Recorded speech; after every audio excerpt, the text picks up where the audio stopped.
Hey, I'm Jamer, and we're back again. I have no idea what number this is, but who cares at this point anyway? Point is, I've done what I kept saying I was going to do: keep making videos and talking about comics. So let's move forward. So if you're watching this one, it's probably because you watched the previous issue, or excuse me, the previous episode about this book here, Understanding Comics by Scott McCloud. And as I have said over and over and over again, this is arguably one of my most favorite comic books of all time. It's one of the best graphic novels ever written, as far as I can tell. It's also an excellent nonfiction work that is just entertaining as it is approachable. Every page in this book has an argument to make. Every single page contributes to our understanding of the medium of comics. And it's just a really fun book to read. If nothing else, it's filled with some of the most gorgeous visuals you'll ever see in your life. Actually, that's a really bad example. Yeah, we'll do that one. That's a gorgeous image. But that's not what I'm here to talk about today. I'm here to talk today about Chapter 2, because the previous episode was about Chapter 1. But before I get into that again, as always, just kind of, sort of continuation, just kind of enhancing the experience. Scott McCloud is not solely the author of Understanding Comics. This book, in fact, is actually the first of a number of comics. Second book is Making Comics. Now, if you're like me, you've kind of dabbled here and there with the thought of, like, making comics could be fun, but sometimes it's a little difficult to know where to begin. This is one of the reasons why I would definitely recommend this book to anybody, because, like Understanding Comics, this book is very much about the medium, how it works, how it operates. It gives you some vocabulary to look at, but then it's also just a really interesting opportunity to observe one of the big creative minds in the field talking about the process and then offering suggestions, which, especially if you're just starting off and making comics, I can't recommend this enough. But Scott McCloud isn't just a nonfiction author, because he's also written several books outside of this one of which is Zod, arguably one of his most well-known books. It's kind of a combination between the influences of manga and superhero comics, and I would definitely recommend it. This one's been sitting on my shelf for ages, and I've been dying to pick it up and actually sit down and read it, but I've read nothing but good reviews about it. And again, it's Scott McCloud, so I'm willing to trust that it's worth your time. And then one book I have read, which I would absolutely recommend, is his book, Sculptor. This is about a failed artist who desires really to become an artist. And while he's eventually trying to basically make his start, he encounters a man who offers him the opportunity to basically make anything that he wants in exchange for a price: his life. So if you know what a Faustian bargain is, it's basically one of those: I will give you immense, wonderful power, but at a supreme cost.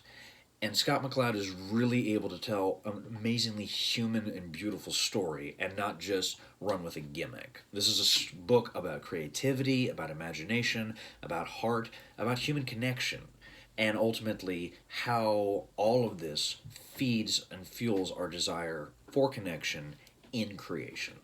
So, if it hasn't been made readily apparent enough, I love Scott McCloud. I love his work.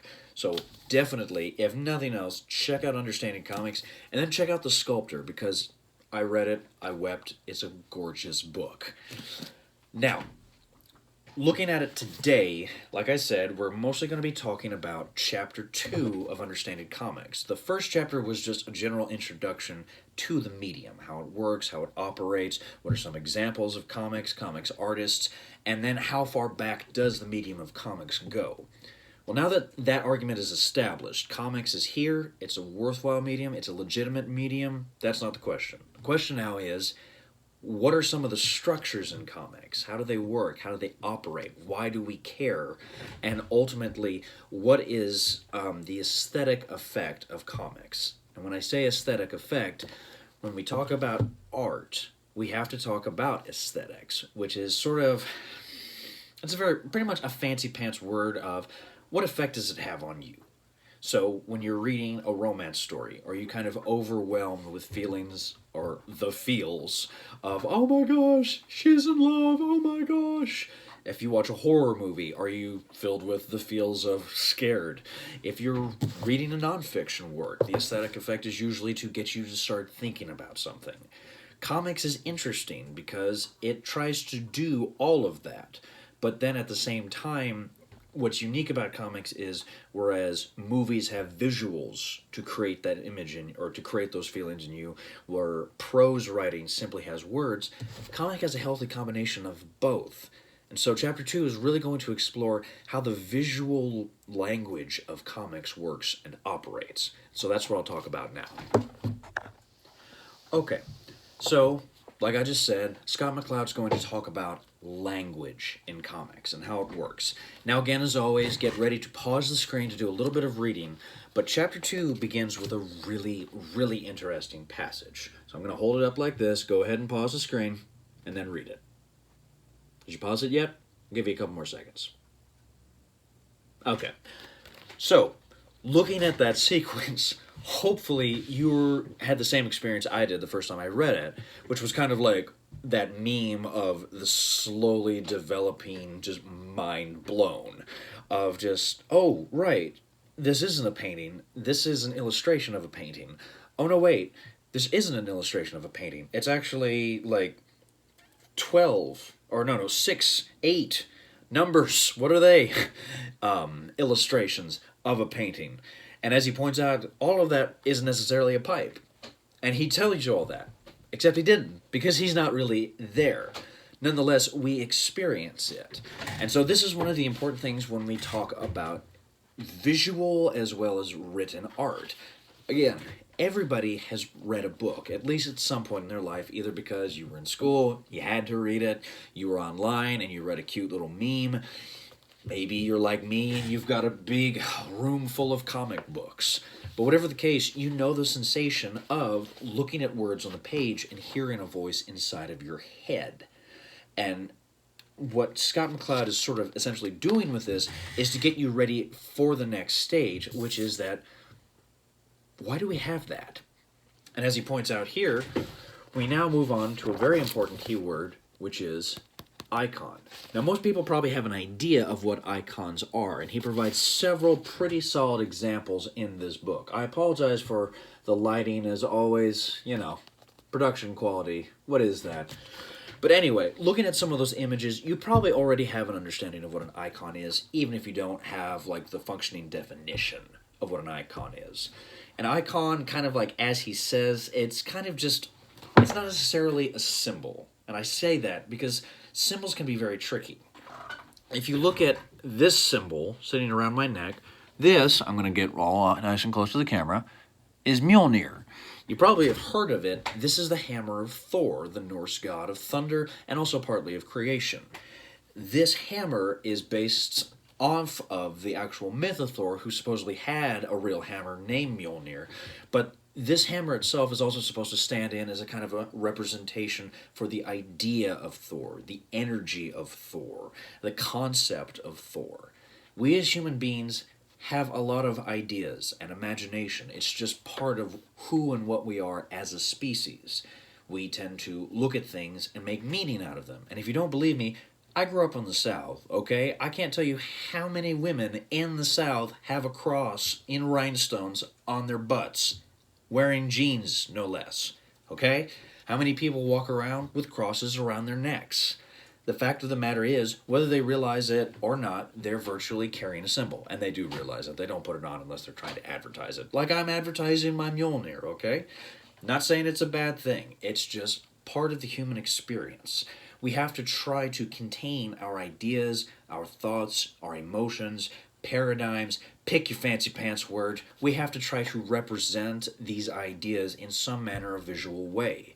Not simply for religious or philosophical structures, but as he pointed out here as well, we have lots of different little symbols. God, that lighting is terrible, and I apologize for it. There we go. Oh, and there it goes again. I might have to close my drapes here for a second. Give me just 2 seconds. Right. Sorry about that. Again, as always, it's literally me, a tripod, an iPhone, and a comic book, okay? No production values whatsoever.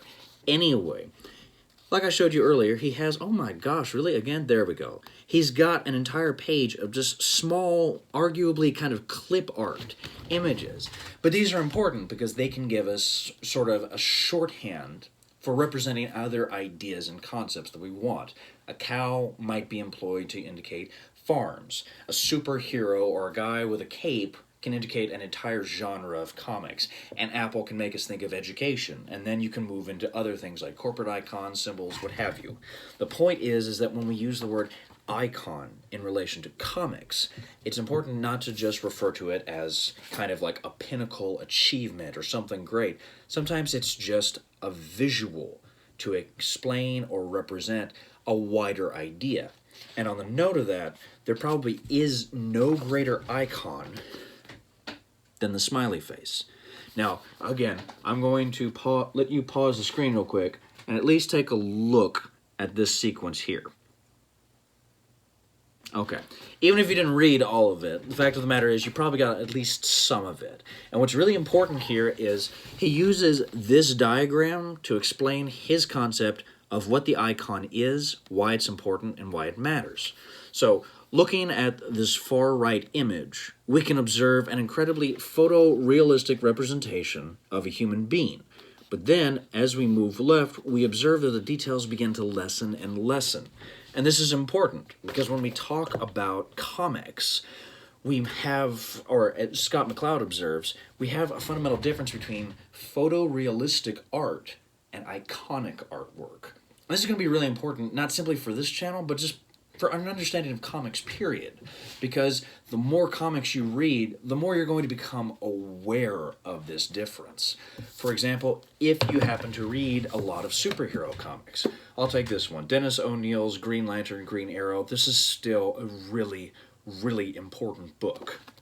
If you take a look, say, here at this page of Green Arrow crying, it's impossible at that moment to identify with his character. Now, what do I mean by that? When I look at this, I see Green Arrow. I don't go, hey, that might be myself. I recognize the emotion of crying. That's something that I do. But I don't automatically go, that character could be me and what I'm experiencing and what I'm thinking. And the reason we don't think that is, again, the details of his facial structure and just the details of him, period, are so defined, it's impossible to kind of imprint oneself on that. Whereas, again, if we go back, if we look at, say, this, the two dots, a line, and a circle, that could be anybody. Man, woman, what have you. So, if we go back to Green Lantern again, Green Arrow, and he's already gone. That's all right. We'll take a look at this front cover. If we look at Green Arrow here, first off, we notice facial hair. Predominantly, women don't grow that much facial hair. Again, as well, we observe his hair is blonde. I was blonde when I was about 2 days old, and I stayed that way for a year, and then it eventually settled into this mess.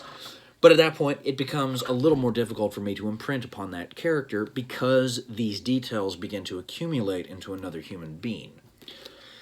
Give another example. Elephant Men.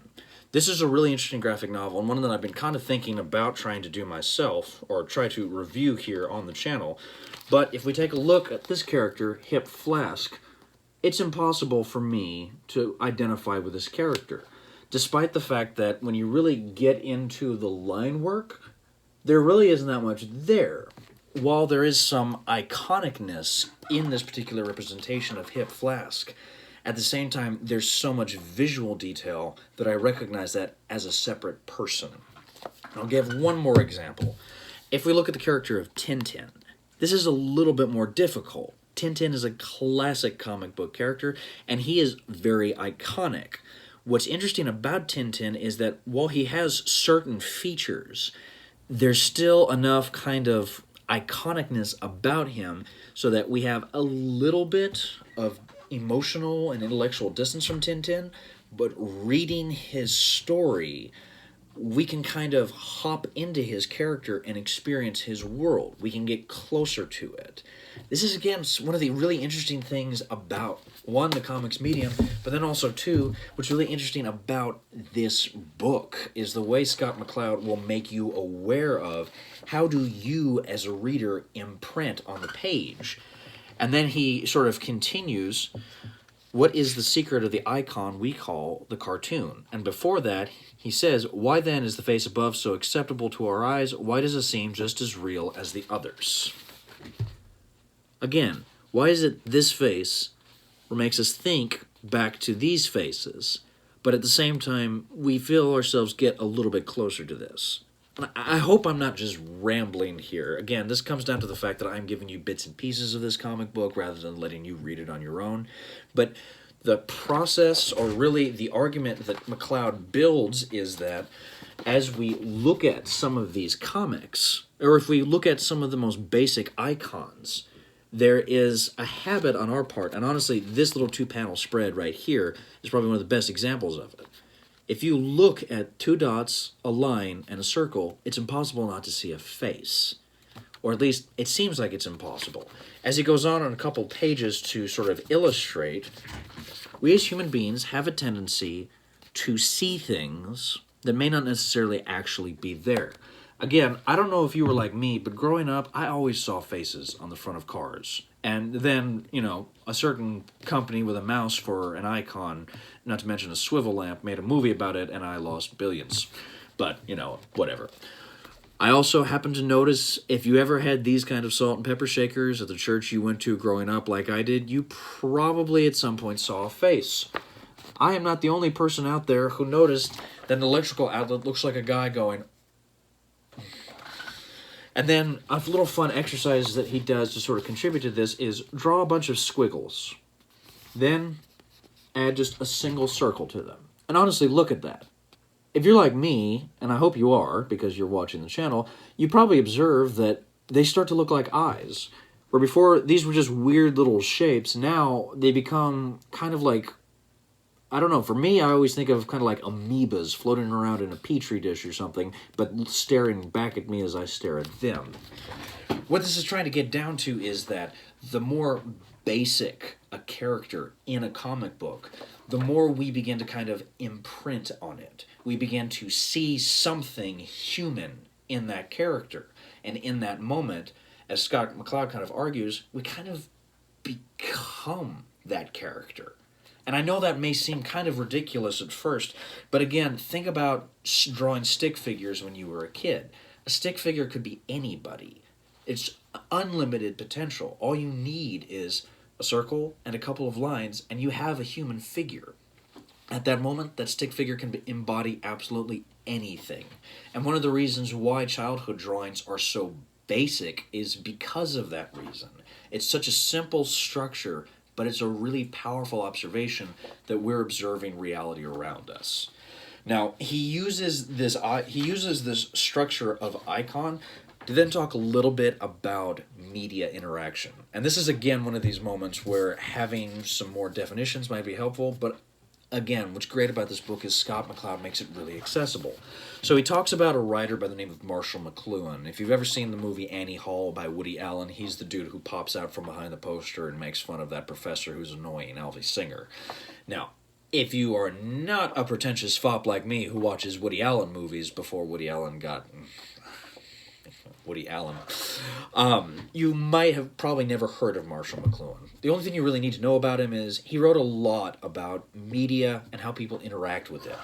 And one of the examples he gives is sometimes we have a tendency to kind of embrace media and make it a part of ourselves. So for instance, a car. You've probably been driving down the road at some point and gotten into some kind of accident, whether it be a fender bender, whether it be T-boning somebody or getting T-boned by somebody else, or even not even so much that, just clipping somebody when you thought you had enough room to make the turn and then you didn't, and then insurance had to get involved, and it was a nightmare for weeks. But at that moment when you got into that accident, as Scott McCloud demonstrates, you probably didn't think to yourself, hey, that guy in that car hit me. You thought to yourself, hey, he hit me. It's a little thing, but at that moment, the car becomes kind of an extension of me. If you ever put on hats, that hat stops being a separate item and becomes essentially kind of a part of you. Or maybe even a better example is if you're like me and you wear glasses. At some point, I forget that I'm wearing these because they just become an extension of myself. They become a base sort of interactive media. And this is really important because, again, when we're talking about comics, we're talking about juxtaposed pictorial images in a deliberate sequence. The reader is responsible for making things happen in the book.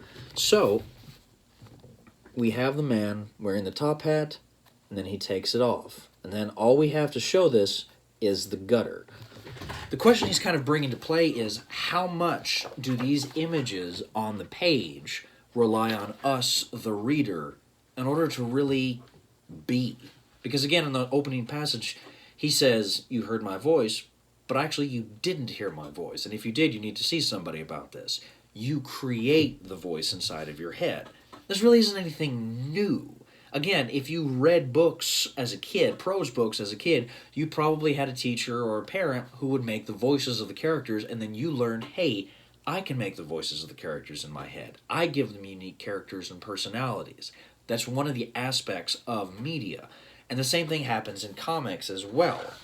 We effectively make these realities because we interact with them. Now again, comics in and of itself may not necessarily make you feel like this comic book is an extension of me. That's not the way this media operates. But what he's kind of trying to get across with this idea of an icon is the more basic a character, the more the reader begins to interact with that character and feel that the story they're reading can potentially become their own story. And that's important because, like the examples I showed you, if you read a book like Elephant Man, you're not going to imprint yourself on Hip Flask because he's so different visually than you are. If you read Green Lantern, Green Arrow, there's no doubt in your mind that you're reading the story of Oliver here. He's got too much difference from you, the individual reader, to feel like, hey, I'm living this story. Whereas a book like Tintin, on the other hand, is so basic, so iconic, that after a while you still recognize the difference in minor characters, you begin to feel like you are moving through the story. And on the note of this book, what's important here about this book is that Scott McCloud purposefully makes a character, he purposely makes his little representation of himself iconic, so that he can become essentially an ideal unto itself. So, yes. Now, there's a little bit more to talk about, but I'm actually going to pause it because I have one more example that's really useful. Alright, sorry I'm back, but there was one last example I really wanted to get to kind of express this idea of iconicness. I recently got this book, Hyperbole and a Half, by Ali Broche. She's a e-comics creator, and e-comics are just comics that are produced and published solely on the internet. And this character you've probably seen in some form or capacity before because there are dozens of memes about this one. Again, if you look at some of the artwork just alone, you probably recognize this character. Again, this is iconic character at its best, or at its most powerful, because at this moment, technically speaking, this is supposed to be a representation of Broche herself, but at this moment, there's little in the way of secondary sexual characteristics, so you can picture this character being a man or a woman. You don't really know what race this character is, and in fact, there doesn't really seem to be any presentations of race, hair color, eye color, anything. This can be anybody. So the sensation of reading this book and interacting with this book is effectively, you can look at this as if reading your own life. It gives you that opportunity because the character is so basic in structure. But at the same time, Scott McCloud also talks a little bit about how iconic comics can work, but then also kind of create interesting sensations upon the reader. So, an example he gives is a balance between photorealism and iconic. I'm going to just use icon. Photorealism and icon. So, for instance, he relies on two characters. Tintin, who you might have heard of, like a second ago. And then he also relies on the character of Cerebus. Now, Cerebus is a character that I've related to before on this channel. His book, High Society, is arguably one of the best, or considered one of the best of the Cerebus books along. And if you look at just one page here, you can kind of observe how this is working. Cerebus himself is a very iconic character. He's kind of like this pig aardvark. However, everyone else in his world tends to be explicitly human. And then the universe and the world around him tends to be extraordinarily, detailed. So, for instance, looking at just this two-panel spread inside of one of the grand government halls, you can see the world of Cerebus is extraordinarily real, but Cerebus himself is extraordinarily iconic. This is again where icon can help contribute to a feeling of the realness of a place. And on the note of probably one of the best examples of this, again, I'm going to have to go to Tintin. Tintin himself is a very simple character, but if you've ever read any Tintin books, Hergé was a master of creating just some of the most gorgeous landscapes you would ever see, places that felt real. And so sometimes the effect of the icon was that it enhanced the realness of being in a place. You didn't feel like you were reading about another character in a foreign world. You essentially were the character in that foreign world. This is definitely where an aspect of escapism comes into play. And again, why comics can be so fun and so interesting. So what I really want you to take away, chapter 2 is really just sort of exploring the idea of how artists can use a visual language that is unique to the medium of comics to create the experience. Authors can make visually realistic characters in visually realistic settings, but they don't have to. And I'm going to have to get you to pause the screen or pause the video one more time because there's one more image I really, really, really want to show you. Now, this 2-page spread, like I said, go ahead and pause the screen for a moment. Okay, you're back. All right, this 2-page spread is really a breakdown of the realistic versus the icon. Because as he notes, in this triangle, you have the picture plane at the very top. This is where you're going to get comics and figures that are the most abstract. In this far corner, you're going to have meaning. This is where we're still going to have kind of abstract or iconic work, but as opposed to this level of abstract where symbols can become virtually meaningless, they're just abstract qualities for the sake of abstract.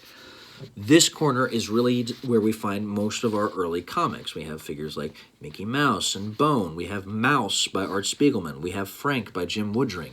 These are really iconic characters in the fact that they're very basic. They're really close to that empty smiley face, which means we're able to imprint ourselves more on them. Whereas as we move over here to the far right side, we're getting more onto reality. Now, what the flip does this big triangle mean? This is really just an examination of various comics and showing how they work. Again, earlier I mentioned aesthetic effects. When we talk about an aesthetic effect, this is an effect an artist wants to imbue or just give to his reader or viewer.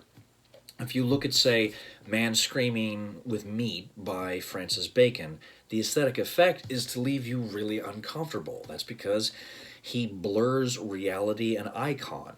If you, say, look at something like Cynical Man character that he references here, it's literally just kind of like a derpy, smiley-faced character who's always saying no. Then he gives the example of Jack Kirby, you might have heard of. He was, kind of important. But Kirby's art, while it sometimes veered towards the iconic, it regularly rested itself well in the kind of photorealistic category with some stylization. So basically, excuse me, Apollo, basically, what this triangle is and why it's so important is he's trying to show his reader that comics has a wide variety of opportunity. Comics is often observed as simply cartoony characters having wild antics, because for most people their experience of comics are going to be newspaper comic strips or comic books. But even then, comic books, as I just demonstrated, tend to veer more towards a photorealistic perspective. So what are we ultimately saying here? What we're saying here is that in terms of the language of comics, artists and creators have a lot of possibility to explore a lot of really different avenues. And again, probably one of the best examples of this is a book that recently came out, which is Sabrina by Nick Darnaso. This book is actually not placed on the shortlist for the Booker Prize. This is a yearly prize that is given out in the literary community, and this is the first time a graphic novel has ever been nominated for that particular prize. If you look at the artwork of Sabrina, it is extraordinarily iconic, and yet the content is not anything comparable to a Mickey Mouse cartoon, or to a Simpsons cartoon, or to a strip of Peanuts. This is a hard, sometimes eerily frightening book, but nonetheless it employs an iconic atmosphere to have a real effect on the reader. So, bringing it back to here, we see that understanding the language of icon is incredibly important because it's one of the most powerful tools an artist can create. And I'll take a quick little break and then kind of just finish up of why I think this is really important. I'm sorry, all right? You were just right there, right in front of the camera. There's nothing I could do, man. Look, don't use that tone with me, okay? It's not my fault if you want to be all antic-y and run all over the... We'll talk later. Gods. Okay. Chapter 2 of Understanding Comics. What have we learned? Comics are not solely a medium of kind of empty talking heads in panels doing wacky, crazy, kooky things. Looking at the tools that a comics artist has, there's a wide variety of possibility, particularly in the realm of photorealism versus icon. So moving forward in terms of just this channel and then you and your personal understanding of what comics are and how they operate, remember that icon allows a viewer to kind of imprint onto a character. And so as we approach books like Sabrina, or say Society by Dave Zim, or Zot, or Tintin, or Green Lantern, Green Arrow, or any of the books in this room, ultimately the aesthetic effect is going to depend partly or almost entirely upon the representation of the character in the story. Because depending on how basic it is, it will determine the aesthetic effect. Something like Hagar the Horrible tends to be very iconic, and so the effect is usually the reader is just imprinting on Hagar to get to the punchline to just enjoy a story. Something like a superhero comic book, or something like Elephant Men, we're watching characters that are entirely different from us, undergoing an entirely new world and experiencing things we would probably never experience in our day-to-day life, thus giving us some kind of escapism. And even then, it's not entirely just for that, because even a character like Tintin, who is remarkably iconic, can allow us to imprint on him, but then also remain somehow separate from us so that we can just enjoy an adventure. Comics is a unique medium, because whereas prose allows the reader to create their own version of a character, and painting or just visual arts period creates an entirely separate image for us to have to concentrate on, comics creates a visual structure, but then also employs aspects of more prose-esque structures in order to figure out, okay, what is this experience? Again, I feel like I'm rambling here, but what's really important is to understand is that comics have a wide variety of possibility, and a lot of it comes down to what is the level of abstract? What is the level of icon? And why does that matter? And in fact, it matters a great deal because, again, looking at this character of Scott McCloud that follows us or leads us through this whole story, he's really, really iconic. And so what's really fun is watching us begin to see him less and less as an entirely separate individual, but almost a voice inside of our heads.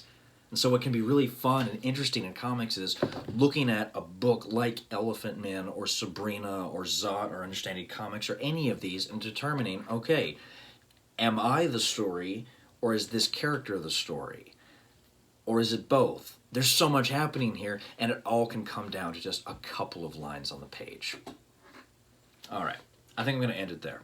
Thank you so much for watching. I really appreciate this. As always, the 3 S's, or the little stuff, like, share, subscribe, will help immensely. And feel free to comment in the section below about comics that you like or think are cool, that you want me to see or talk about, what have you. Also, I don't know when the next Understanding Comics issue is going to come out, because I'm actually kind of, as you can see, kind of burying myself in comics at the moment, so it's always a struggle coming down to, should I talk about this book, or this book, or this book? Maybe I should just let that one pass. So I have no flipping clue what the next video is actually, going to be about, but whatever it is, thank you for watching. Take care of yourself. Go read some comics.